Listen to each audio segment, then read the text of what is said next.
নরসিংদীর রাস্তাগুলো যেন এবারের ঈদের আনন্দকে রক্তে ভিজিয়ে দিয়েছে। মোটরসাইকেলের বেপরোয়া গতি অনেকের জীবন কেড়ে নিয়েছে, যা ঈদকে আতঙ্কের নামান্তর করে তুলেছে। একের পর এক তাজা প্রাণ ঝরে গেছে এই গতির খেলায়। নরসিংদীর নাগরিয়াকান্দি ব্রিজে একটি ভয়াবহ মুখোমুখি সংঘর্ষ ঘটেছিল, যেখানে দুটি মোটরসাইকেলের সংঘর্ষে সব স্বপ্ন ভেঙে পড়েছিল রাস্তায়। দেহ ও পরিবার ছিন্নবিচ্ছিন্ন হয়ে যায়। অন্যদিকে শিবপুরে একটি বাসের নিচে পিষ্ট হয়ে 3টি তরুণের মৃত্যু হয়, যারা ঈদের পর ঘুরতে বেরিয়েছিল এবং সেটিই ছিল তাদের শেষ যাত্রা।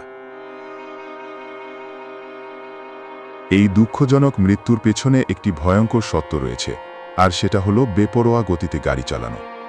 নতুন প্রজন্মের অনেকেই রাস্তায় রেসের ঘোড়ার মতো গাড়ি চালায়, যা অত্যন্ত দায়িত্বজ্ঞানহীন।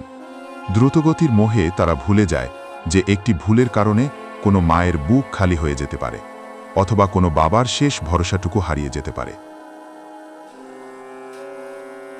নরসিংদী এখন শোকে আচ্ছাদিত, পরিবারগুলো আজ নিঃস্ব। আমাদের প্রশ্ন, আর কতগুলো প্রাণ গেলে আমরা সচেতন হব?